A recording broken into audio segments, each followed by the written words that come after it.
all to this CDM side event at COP26 here in Glasgow. We also have participants joining us virtually. As you have seen, the topic of the side event is 15 years of PoA. My name is Olivier Kassi. I'm the chair of the CDM Executive Board. I would like to introduce the agenda of the side event and speakers.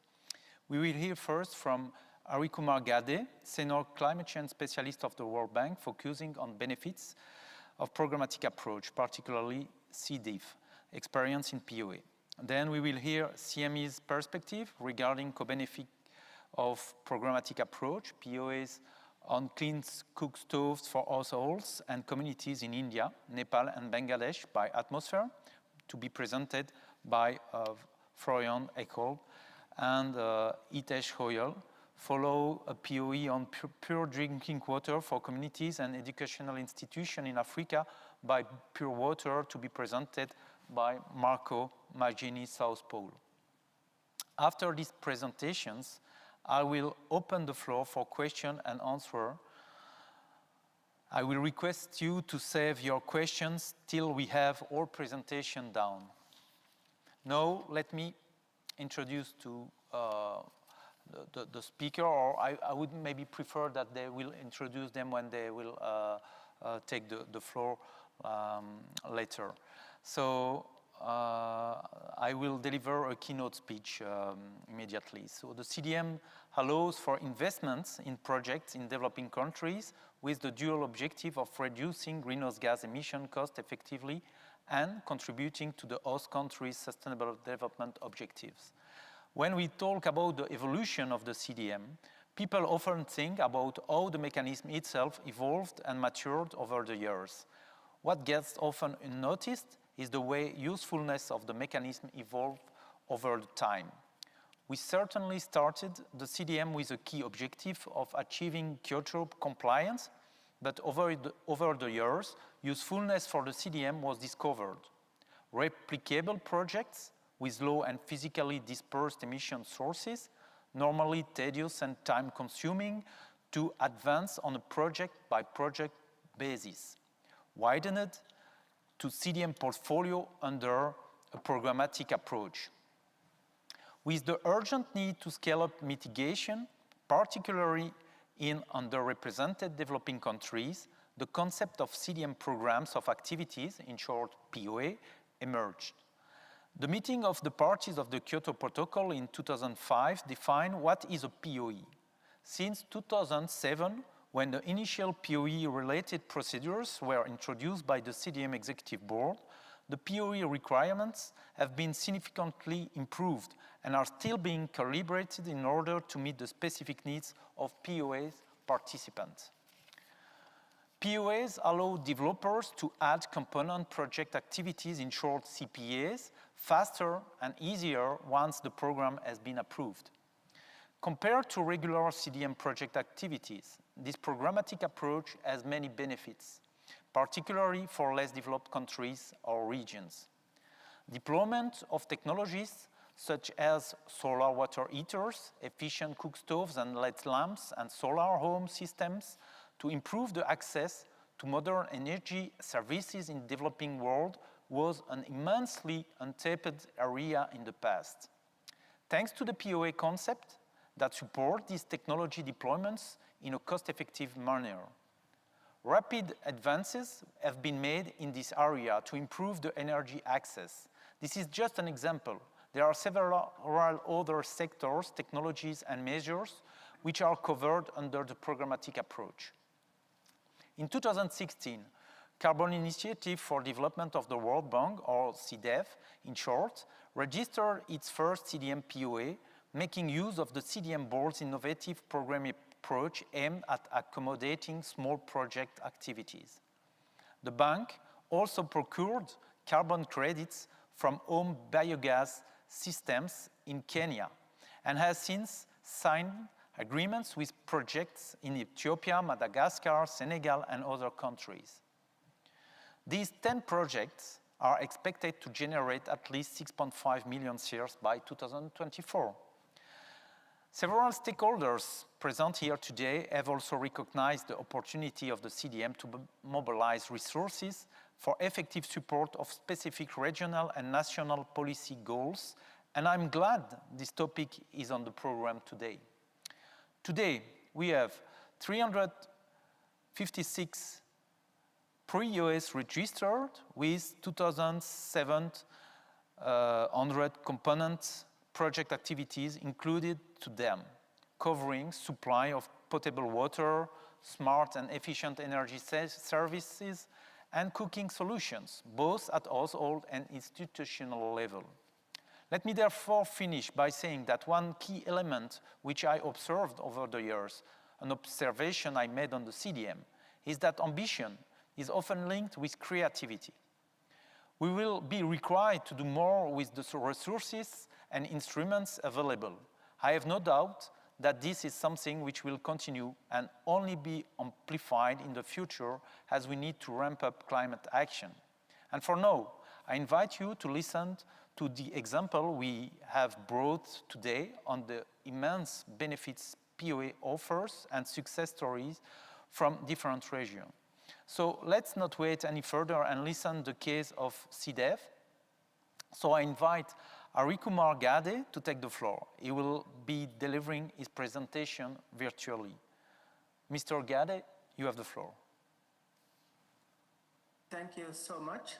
Can you hear me? Very well. Not anymore.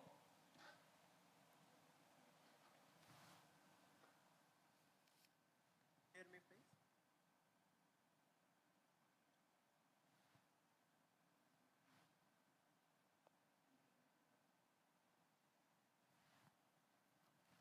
Hello, can you hear me? Hello? Yeah, it's coming. There's some sound. We don't hear you very well. Could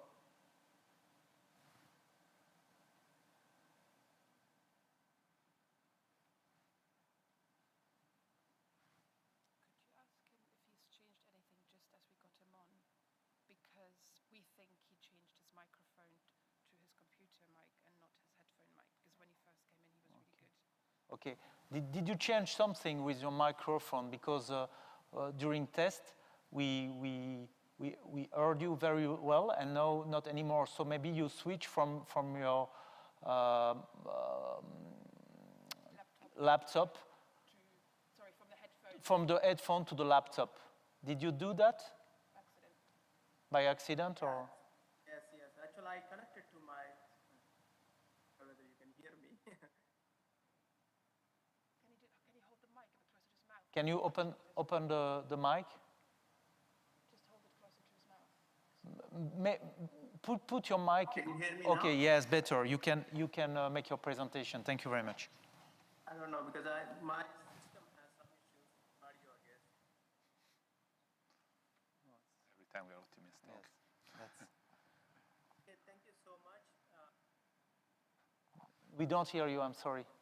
Speak, take your microphone near from your mouth. Is it possible, could we pause with him? Okay, and yes. Move on to Florian and Hitesh, and we will return. Yes. We'll see if it's improved, and we'll see if anything on our side, but we believe it's more computer and Wi-Fi Okay, on his okay. side. So, Mr. Gadde, we will move to the next presentation, and we come back to your presentation later. So, I now invite presenters of Clean Cook Stove for Household and Communities, CME's perspective, to take the floor. So, it's your round. Okay. Mr. Florian, I give you the floor. Thank you. Yeah, thank you very much. Good evening, everybody here in the room, and good evening to the ones following us virtually. My name is Florian Eickhold. I'm car market advisor, and I'm supporting Atmosfair with alignment of its business model and its project with the new framework of the Paris Agreement.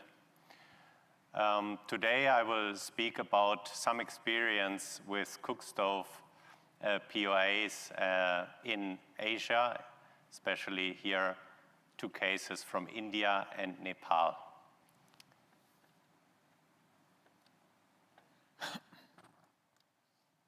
Some words about Atmosfair.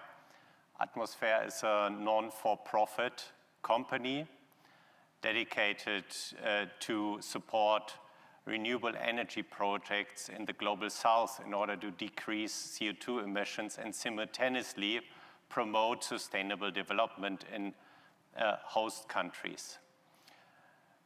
We use the voluntary carbon market as an instrument to steer private sector funds towards bottom of the pyramid renewable energy projects and energy efficiency projects. For us, offsetting emissions, compensating emissions is only the cherry on the top. First comes ambitious mitigation activity and reduction of emissions. We perceive also an increasing necessity of companies and stakeholders for consulting services, reporting software, and other mitigation projects. As spin-off from a research project from the Federal Ministry of Environment of Germany in 2004, we are based on a solid scientific methodological work.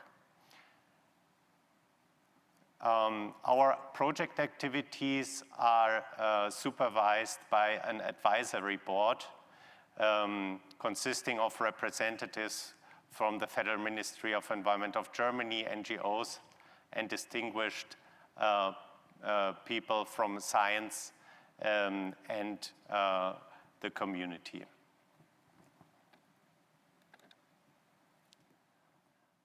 First, some words about the PoA structure. Actually, the PoA structure enabled actors like Atmosfair to bring renewable energy projects and energy efficiency projects through the mechanism of the CDM to the small stakeholder units and the bottom of the pyramid. So this PoA structure allows to steadily distribute small units like cook stove or biogas digesters. It's not about industrial projects. So these small units help to address the poor, the necessities of the poor and the necessity of the community. One advantage is also that additional households may steadily be included in the PoA. So the framework is open to grow further. Through a quick and efficient process of CPA inclusions, the project can easily expand. And we have, for example, one case in Nepal. We work closely with the host country government, which is especially important at this time now, where we need to see the interaction between PoAs and NDC's national ambition as well. There's also the possibility to dedicate, let's say, certain PoAs to donors that would like to see an involvement in one unique project that is connected to their donation. So in summary, the PoA structure really allows to bring household projects forward, and the PoA structure is as well important for technology transfer to the bottom of the pyramid activities. Of course, there are many sustainable development benefits associated to PoAs. The most important one, for example, here, SDG 7, clean energy, because atmosfair sells technology at a subsidized price to households. SDG 3, health benefits. For example, we did a study to underline the scientific basis of health benefits in a cookstove project in Rwanda. SDG 8, economic development. In India, the projects, the PoAs, created hundreds of new jobs. Now, unfortunately, my colleague Nava from Nepal could not take the flight here, so I will present in his name our joint project, our joint PoA in Nepal, the biogas support program. As mentioned, the Alternative Energy Promotion Center, a state-owned organization, is our partner in Nepal. Over 200 microfinance institutions and over 100 biogas plant builders are involved in this project as well. The target group is local rural population, and the technology are small biodigesters of 3-4 meters that replace wood and fossil fuels for energy supply. The reduction that this program achieves is 350,000 tons of CO2 equivalent per year. The local co-benefits are conservation of biodiversity, avoidance of deforestation, job creation, reduction of diseases, respiratory diseases, production of high-quality fertilizers. On this screen, you find on the left-hand side one picture of, let's say, the baseline situation where a woman cooks on inefficient 3-stone open fireplace. And the program with cooking on gas stoves is reducing significantly the indoor air pollution. It reduces health problems like eye infections and respiratory diseases. It also, the biodigesters, once connected to a local toilet, increases the hygiene standards. Time is saved significantly. Reduction in firewood collection time or reduction in cooking time for the women that are mostly in charge of cooking in these regions.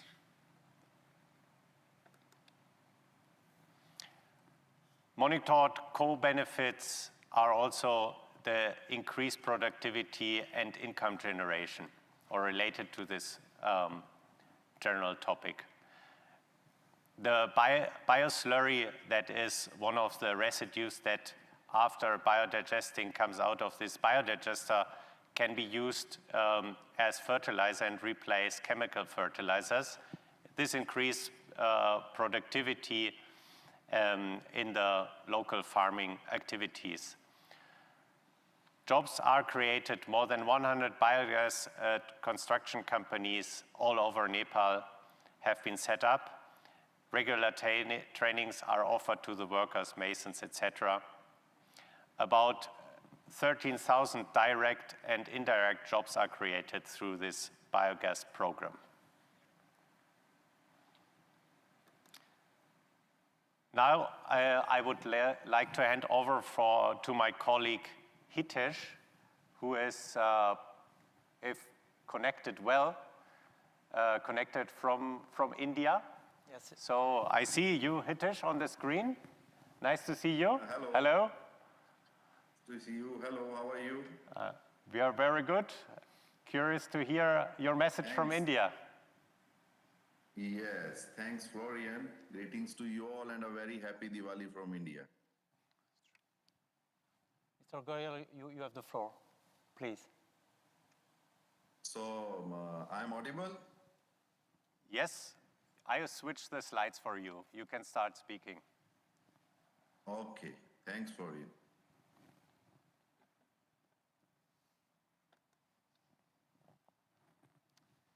Okay, please go ahead.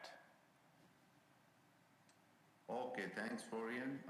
The improved cook stove, as you are seeing in the screen, the woman is cooking the food for their family from this cook stove, which has been supplied by the atmosphere. The improved cook stove and sustainable charcoal is a remarkable project by Atmosphere in the state of West Bengal of India.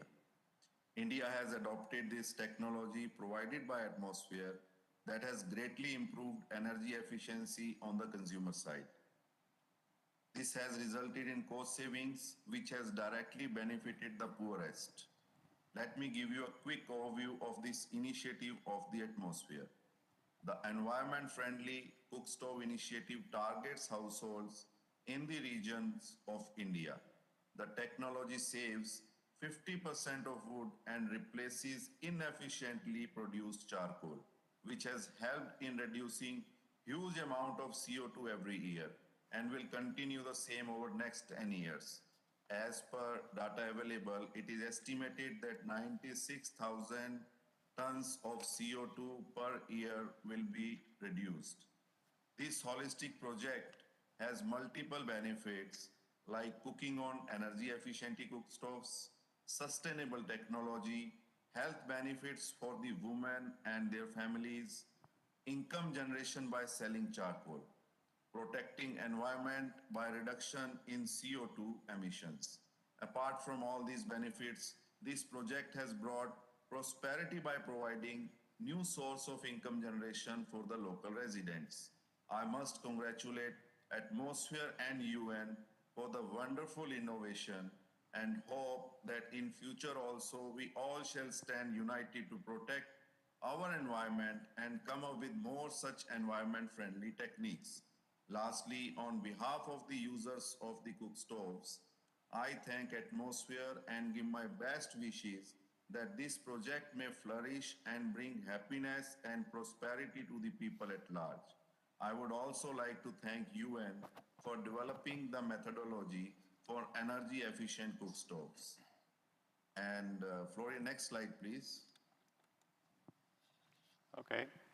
As you've seen in the picture, in the ancient times, in the past times, the women used to cook on inefficient cook stoves that has bad effects on their lungs and to their families.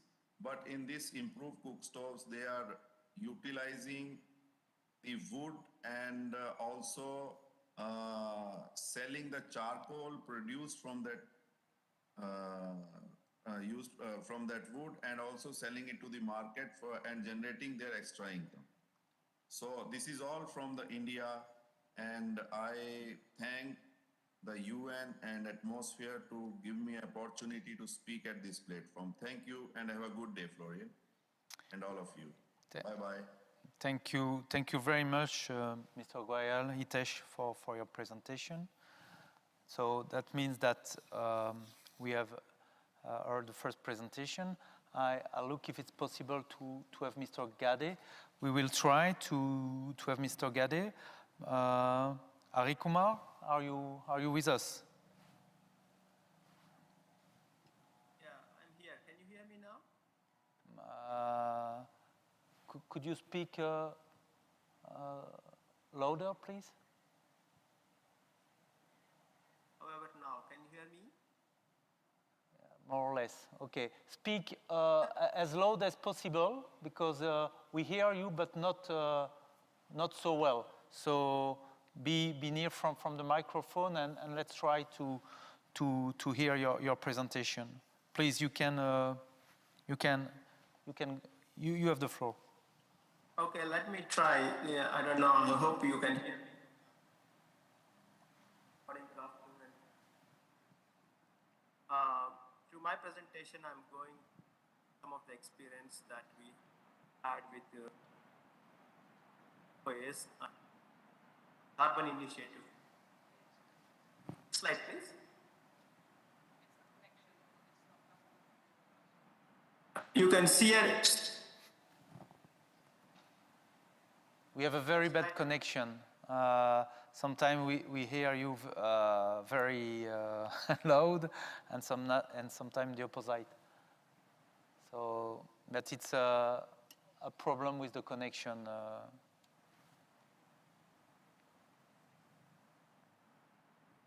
Actually, or the audio issue from my side, I guess. Yeah. Yes, it's. Apologies for that. Try it. Let's try, and we will see how it goes. Please. Okay, next slide, please. Okay, so for those of you who new company initiative development, $109 million World Bank Trust Fund of 86 million carbon fund and 3 million readiness fund. Purpose of this fund is to support energy access activities in developing countries, mainly Africa, under which one we basically purchase the certified emission reduction, and after that certified or of course like appropriate standard carbon fund. Of course, the fund also support a lot of capacity building, fund grants to project coordinators, and also to improve the efficiency of the carbon markets by the readiness fund. As you can see on this slide, so 13 program that uses 9 technologies. Okay. Sorry to interrupt you. We don't hear you enough well. Could you close your camera? Maybe it could help. And now test the sound. However, now, sorry, so not what the issue is. Try to continue. I really apologize for you. But please. So yeah, sorry. So we have all projects registered under CDM program of activities route and using the 4 CDM methodologies. And many of these programs have emission reductions until 2024. Of course, again, the reason why we chose the PoA approach is obvious benefits like because of the multiple activities and varying timelines, and of course the transaction costs associated with their development. Next slide, please. So you can see here, I think the PoA worked really well in almost all the cases, all the programs when it comes to, of course, the registration of the programs within a very short big use of several technologies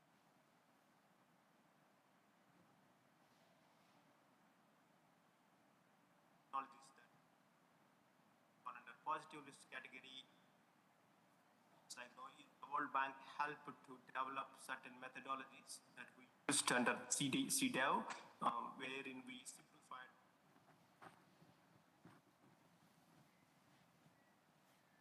We also used one technology for people. Also got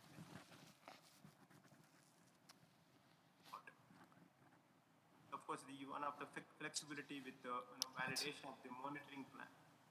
To verification instead of course developing the monitoring plan during the inclusion phase itself has also helped a lot with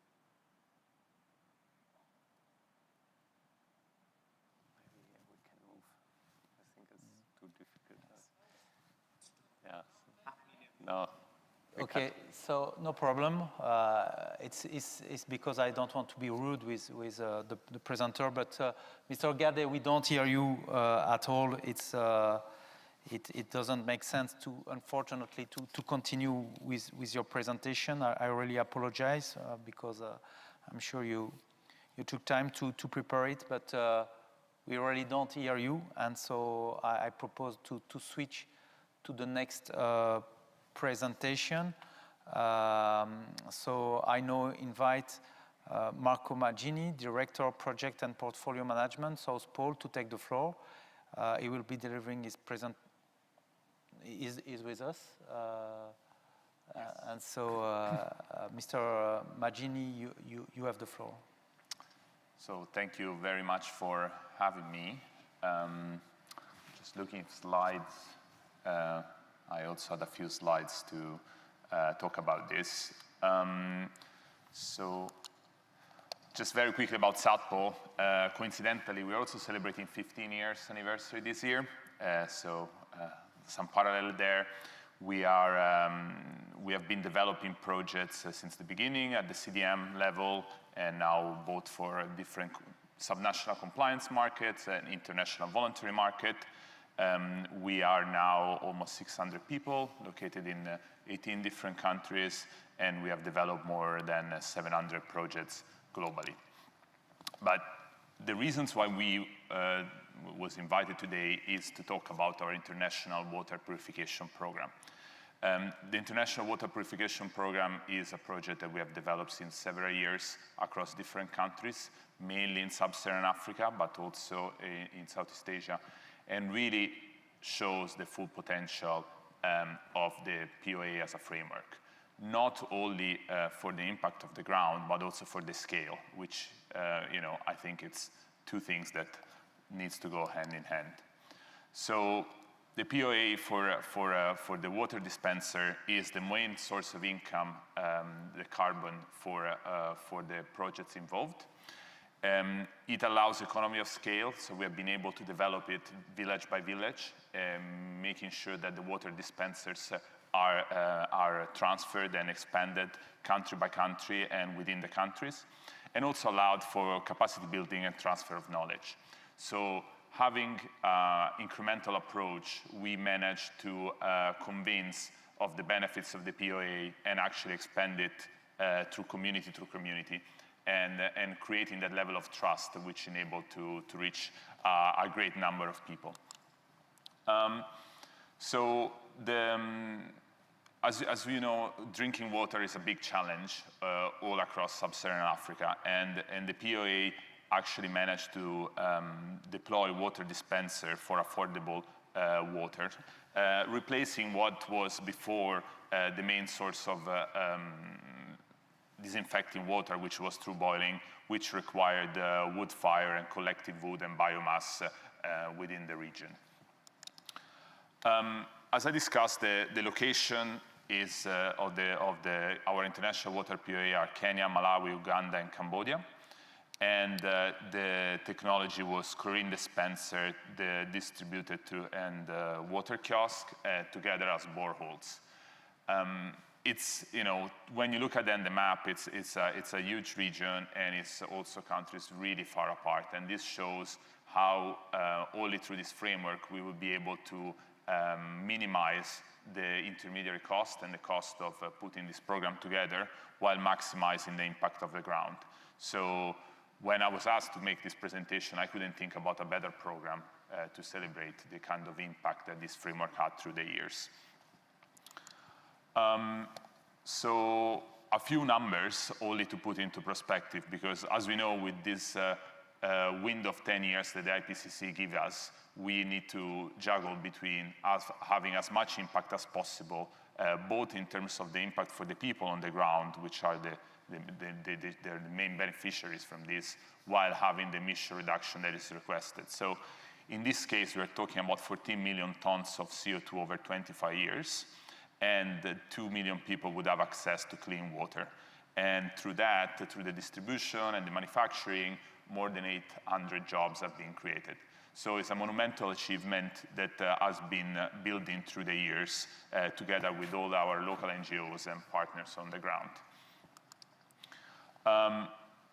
Behind the numbers, there is a lot of contribution that has been delivered through different SDGs for the local population.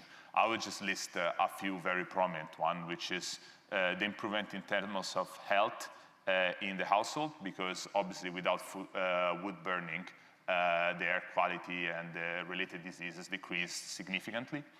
The empowerment of girls, which were the main people who had to collect the wood for the actual boiling, or the wood necessary for boiling the water. And then the related child education, because that linked to the fact that they had more time at home to study instead of having to provide for the household. As I mentioned before, it came together with capacity building and know-how, because this was delivered through a network of local NGOs, and that led to a significant increase in terms of job creation, but also capacity to actually deliver this more and more independently.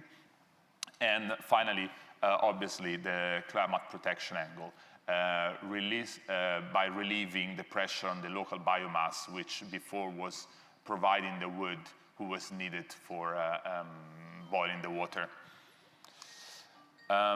Here is a testimony of one of the beneficiaries on the ground, of the people who are actually using daily this technology. And it's a small testimony who gives a bit of a sense of how this is related to real people in everyday life. And it's important, to realize, how these things do not all impact the environment, but the life quality of in this case, 1 million people across different countries. We are also working, we have been actually working for more than 10 years on PoAs, and we have developed several others. So this is a few numbers that is a testimony of our work through the years. It's something we are extremely proud, because we are a project developer at heart. Our name Southpaw refers to the fact that we do want to contribute mainly to the southern hemispheres. So, just wanted to put it out there. And that's me. I hope I stay within my time frame. Excellent. Thank you very much, Marco, for your presentation. So now I open the floor for any questions. I request you to give your name and to mention also the name of the speaker if you have any question too specific of them. And I see directly a hand raised in the room, so please. Yes, thank you very much. My name is Eickhold from Perspectives and University of Zurich. Actually, Perspectives in the year 2012 was developing about 5% of the PoAs in the world. So we are very happy, and we fully agree with the statements that PoAs have been an innovative element of the CDM. And my question now relates, how can we ensure that this success is not lost in the context of Article 6, because we now have a number of PoAs that originally were thinking that they would add CPAs over the decades, because PoAs had lifetimes of 28 years. And now people are discussing to cut everything off. So yeah, I would like to see you and hear your views regarding transition of PoAs into Article 6. Thank you. Thank you, Axel, for this question. I see another hand, so please, I recognize my friend and colleague Spencer from the Executive Board. Please, Spencer, you have the floor. Thank you very much, Spencer Thomas from Grenada. I want to just piggyback on the same question, because I had that same issue in my mind. What will you do differently, given the situation in the negotiation? What will you do differently? Do you think that there is room for improvement in what you do now as a result of what is happening in the negotiations? Thank you, Spencer, for your question. I'll look in the room, and for the time being, I don't see any other questions. So yes, I see one hand, and I recognize also this hand. It's a friend and colleagues also from the Executive Board. Thank you for your presentations. I just have one question. When it comes to choose to register your project, you can do it through the CDM or go in the voluntary market. Why do you choose registering your project, your PoAs, under the CDM? Thank you. Thank you very much, Mbai, for this question. I see another Anne. Please, Piotr, you have the floor. Hi, this is Piotr Dombrovitsky from Poland, also of the EB. A question to you on the PoAs as part of your portfolio. How many of these projects did use the co-benefits, the SD tool, the voluntary SD tool? And do you find that that tool made a difference in the portfolio of your projects? Thank you very much, Piotr, for this question. So we have 4 questions. I look at my friend around the table. Yeah, I'm happy to give it a first. Marco very interesting Florian. question. Thanks very much for the audience. I'm a project developer guy, so not an Article 6 guy. So I have to admit that there are many people in this room I feel much better placed than me to answer the question regarding Article 6. What I can say is that projects do fail without certainty. It's very hard to make an investment now without knowing what will happen in the next years. These are projects that don't have a short-term time horizon. We also own it to the people on the ground. We can't just start things and make it falling apart. So it's very hard, as Axel Mikhailova mentioned, to think about adding CPA now without knowing what's the framework. So from Southpaw point of view, the way we're looking at it to keep growing this is to look at bilateral agreement and trying to see if individual countries within the existing uncertainties will be willing to take a commitment on this, thinking that there will be a transition early on. But of course, it is a bit of a shame that we don't have that certainty yet. Why CDM? That's a long question. I'll try to give it a short answer. It depends on different projects that we look at. Some of them was because of the time they were started. It was foreseen that there was additional value of being under the CDM, or some of the methodology were more robust. Others is because we also look at potential for compliance.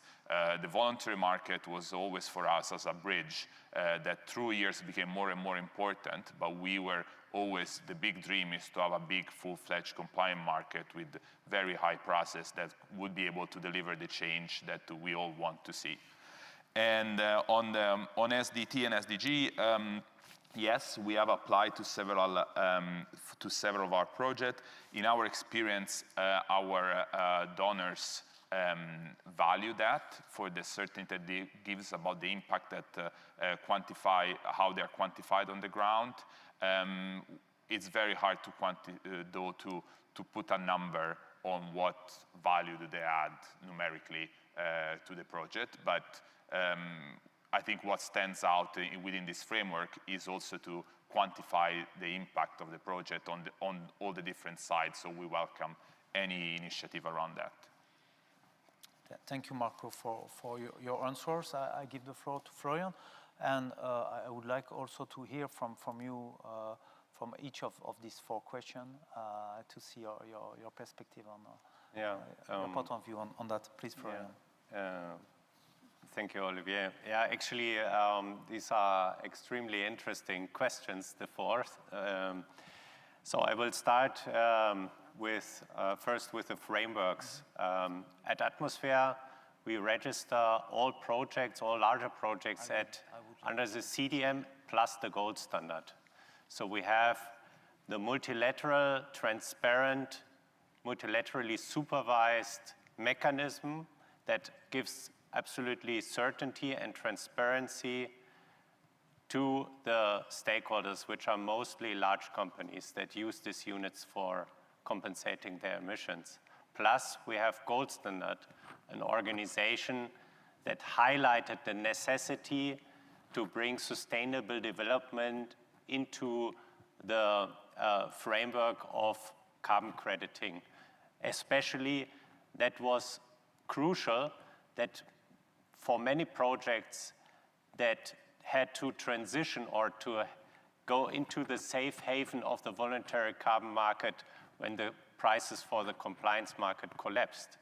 So projects are gold standard registered, and they cover all the aspects of sustainable development, also monitoring these aspects. So there was no necessity to add an additional tool.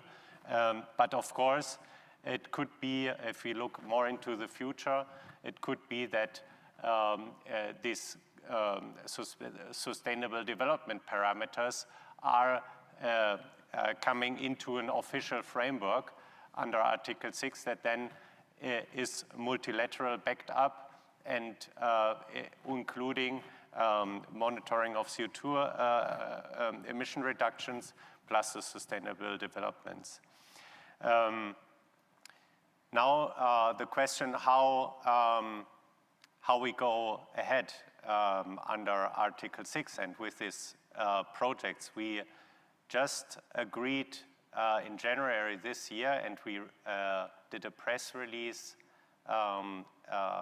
last week about an agreement we signed with Nepal to consider corresponding adjustments for carbon credits that then can be used in the voluntary carbon market. Of course, this is a joint program we initiated with Nepal, and we don't want just to stop it because there's a missing framework. So we signed additional air power volumes for post-2020 units. And now we rely on a solid framework that can serve this project in the future. And we wouldn't like to transition in the absence of an Article 6 solution for the voluntary carbon market entirely to the voluntary standards. We would like to see an international, multilateral backed up space, regulations, rules, transparent registries to organize corresponding adjustments and the international transfer of units. And the questions from Grenada, I think there are many options now how, for example, small island development states could also use mechanisms like programmatic approaches, designing, for example, projects that can cover aspects of mitigation integrated with adaptation.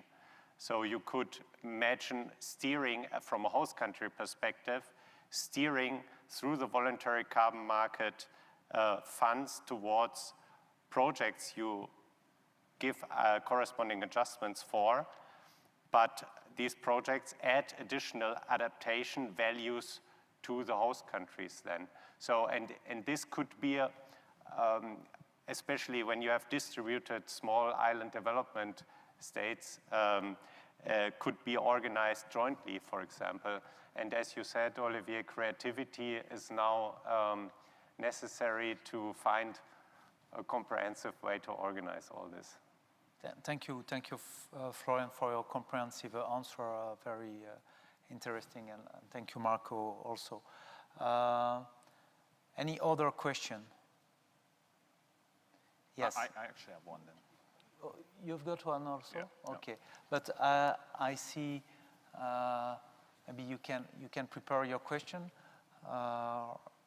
Masamba, do you have a micro? Okay, great. Yeah. Please, Masamba. So good afternoon. My name is Masamba Choi. I'm working for the UNFCCC Secretariat. I guess what we are doing here is a kind of stock-taking of what we have done with PoA. And I will agree with all the speakers so far that PoA has been an excellent tool developed under the CDM. And this is definitely something that needs to be moved forward. Now, because it's about stock taking, we need also maybe to look at aspects where there are room for improvement. The basic vision behind PoA was to say methodology are too complex because they have a broad applicability condition, and at the same time they want to address specificities which lead to complexity. And I think this was a brilliant idea to say, why don't we put ourselves in some more specific condition and translate the methodology that is broadly applicable into something that could be more specific with much simpler requirements that are easy to check, that are easy to verify, that are easy to assess. And this is the idea behind inclusion of CPA. You do not need a DOA because normally the requirements are extremely simple. I know that there are many POAs that were aligned with this vision, so they try as much as possible to translate the requirement under the CDM methodology into very simple and easy to verify requirement, but it has not been always the case. I would like to have the view of the POA developer. Do you think that this is something that needs to be addressed? Is it something that you have also perceived? And what is your perspective on that? Thank you very much, Masamba, for your views and question. Maybe we can answer this, and Marco, yeah, you then ask your question, please. Florian, can you answer this question? Yes. Well, I think the idea to bring complexity down without jeopardizing environmental integrity is important as far as it is possible. Sometimes there are only available ways that are a bit more difficult but secure in terms of accounting. But generally, I think there are interesting approaches that might be useful for example, the standardized crediting mechanism. That is one of the elements that could be interesting in the future to organize projects under Article 6 that can be developed. Thank you, Florian, for your view. Yeah, I actually wanted to ask, maybe following on what was said before. I mean, because you mentioned the voluntary market, do you think we can really afford to wait for corresponding adjustment for every single project that we want to develop, given the lack of framework that we have? I agree that we all want that, and it's important. But in the meanwhile, how can we work with this on the ground and deploy those kind of resources in the absence of a realistic framework for this? Because I saw your press release. I really admire your work you did in Nepal. It's just not scalable, with the scale of the problem that we have. So I actually have a genuine question: how can we, within this situation, get the scale that we need, even going to the voluntary market? Yeah, of course, there was a lot of discussion about scaling the voluntary carbon market while safeguarding environmental integrity. Of course, we should not slow down the investments. The private sector is increasing at the moment to finance emission reduction projects around the world. On the other side, we also wanted to send a signal with this press release that corresponding adjustments are possible with some countries. So I think that is a signal. We recommend to start the dialogues with the host countries, maybe also in organized groups, to see if it is possible to get corresponding adjustments and how it will be then put into reality and be implemented. There are many open questions. But there are also other ways to use the voluntary carbon market. There is the framework of the contribution claims, for example, giving a donation to a project, quantifying the emission reductions, but if there are no corresponding adjustments made, you can use the credits or the results to report transparently on it, but without claiming climate neutrality. So you have, even though, and I think we have to explain it also to the private sector who's using this market. So if you want climate neutrality, if you want this claim, you have to seek corresponding adjustments. If that is not possible, try the best way, but then be transparent about the claims you make. So, and in this way, I think we can handle the dynamics in a way that we do not slow down the carbon market activity and the private sector activity, but we keep environmental integrity, and we send the right signals also to the negotiations.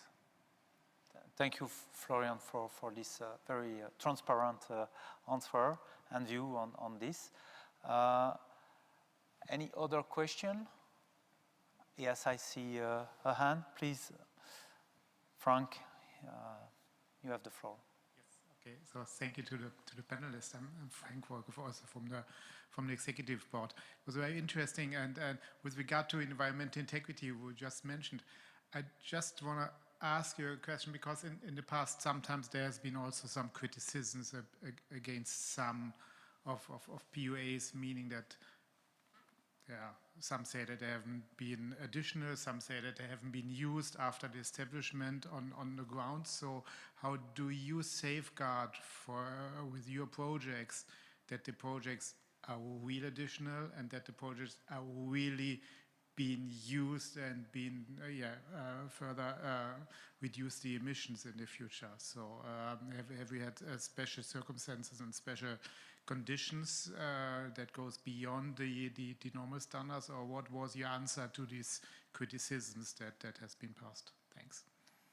Thank you, Frank, for this clear question. Marco, please. Yes, since most of our buyers are private sector, and these are big companies with a big brand, a lot of what we do for them is risk management. You know, they are buying credits from a mechanism they don't fully understand. And, you know, also regarding to the claim, they're entering a market more and more that they don't fully understand. So we do have a number of safeguards on our project to make sure that everything that happens on the ground is fully monitored, and we can back every claim very thoroughly. So the first answer is that proximity. We do make sure that we do more regular monitoring that are requested to make sure that the usage on the international water purification, but on the others, that all the numbers are backed up by the actual practice. And then we also have a number of tools that we have developed through the years to monitor also all the other factors from the political one to the distribution one and so on. So the short answer is yes. We have, especially in the last 3 years where the market picked up significantly, we have developed a number of frameworks to give a little bit of additional scrutiny to our project and to report quarterly to the donors to make sure that they are convinced about the integrity of them. Thank you, Marco. Florian, please. At Atmosphere, we added an additional layer on additionality testing. We introduced a carbon quota, so we said that a minimum amount for certain technology has to be covered by carbon market income for the CAPEX or OPEX. So that was an additional layer. That was our reaction to the criticism of the additionality of certain carbon projects, and we wanted to make sure to be on the safe side with regard to additionality on top of the gold standard and UNFCCC requirements. And I wanted to say another element with regard, I forgot now. I will come back to that when it comes to my mind. Please feel free to come back. Before we close the session, I would like to give a last opportunity to Mr. Gadde to make its presentation. I think it's important to have an older example, and we will conclude right after. Florian, please. Yes. Of course, when it comes to transition of former projects, we need to go through a vulnerability assessment of projects to make sure that no non-additional projects jeopardize a new upcoming valuable market.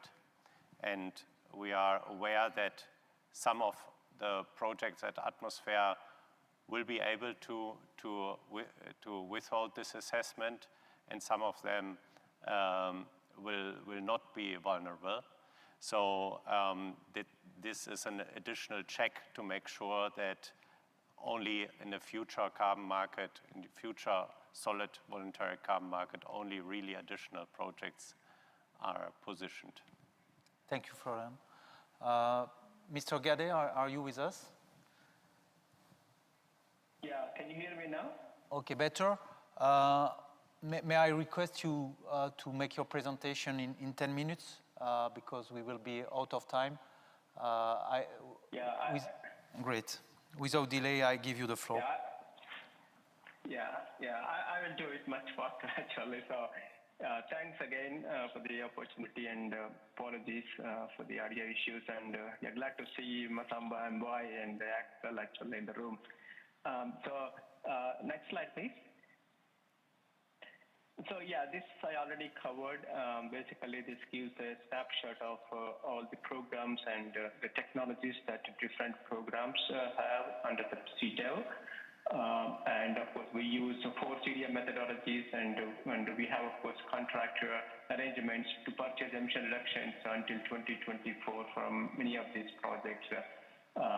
Next slide.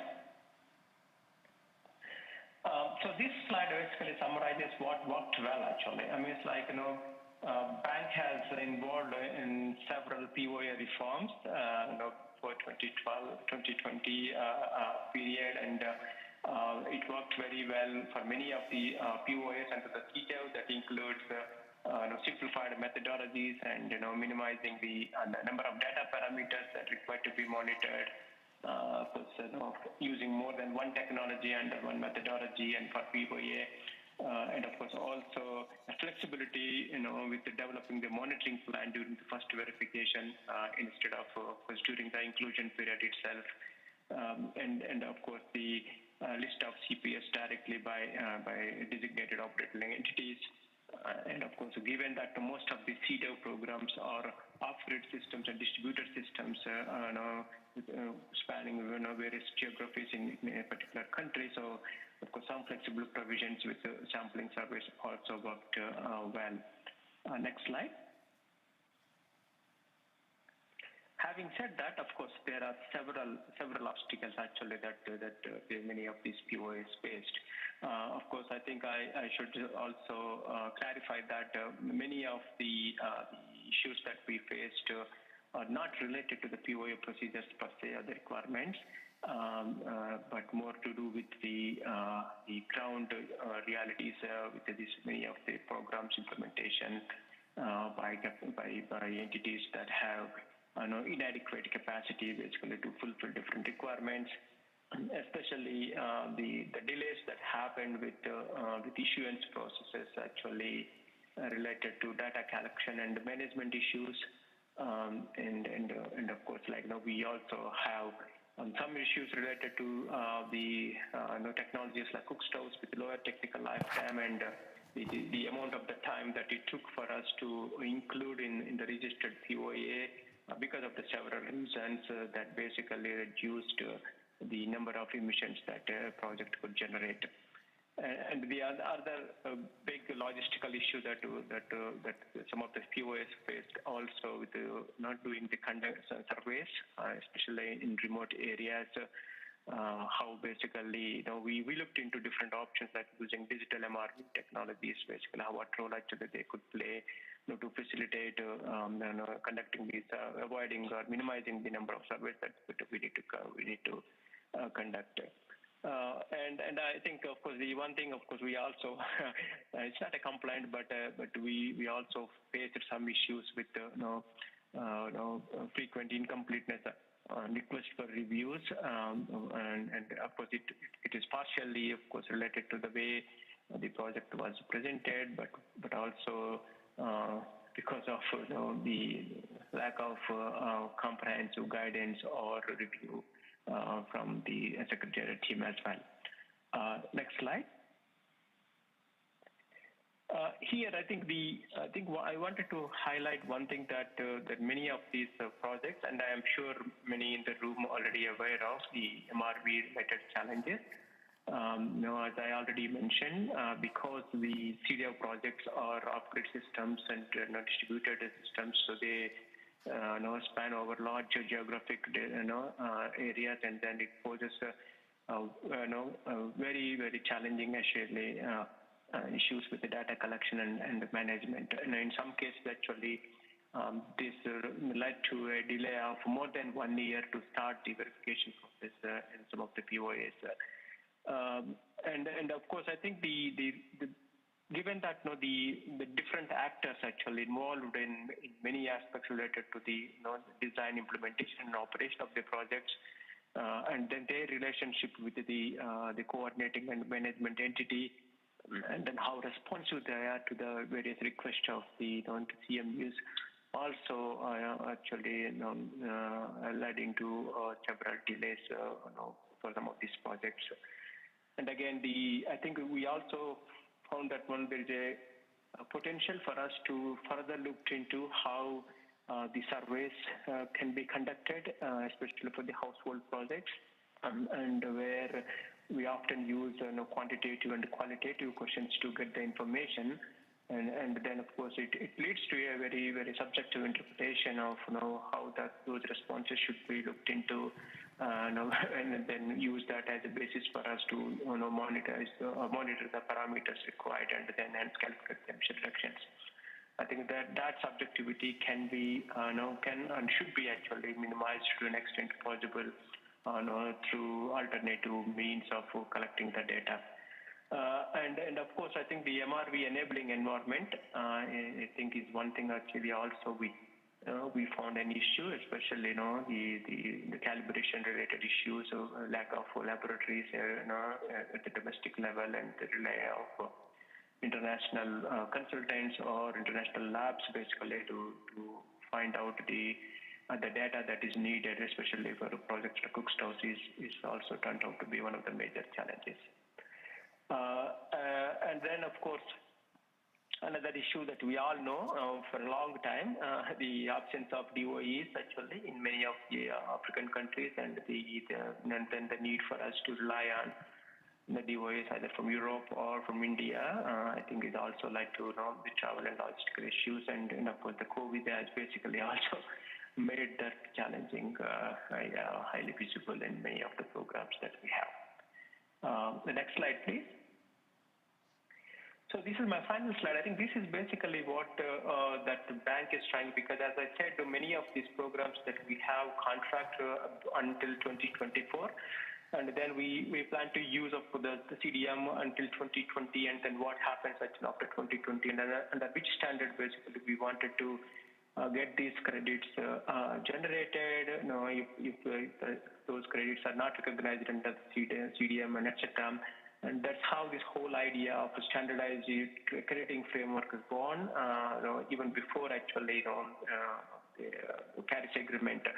Assuming that this scenario might arise, and then we need to get prepared for helping countries to ensure the continuity of their emission reduction revenues. So this standardized crediting framework basically builds on several reform measures that I mentioned, and given that many of our CDM program technologies falls under positive list category, and then of course the potential for standardizing the baseline and And given the nature of these projects with very less environmental and social related aspects, so we try to develop basically an alternative framework that simplifies many of these requirements. For example, under the standardized ticketing framework, so we don't do the validation step that is needed under normal CDM scenario, whereas the conformance of different project-related parameters will happen during the verification stage by the DOE. And another important aspect of this framework is that, given that under Paris Agreement, and then of course under Article 6.2, especially the expectation that host countries are likely to play important roles in how we actually build the capacity, and also bring more accountability to things that happen at the domestic level.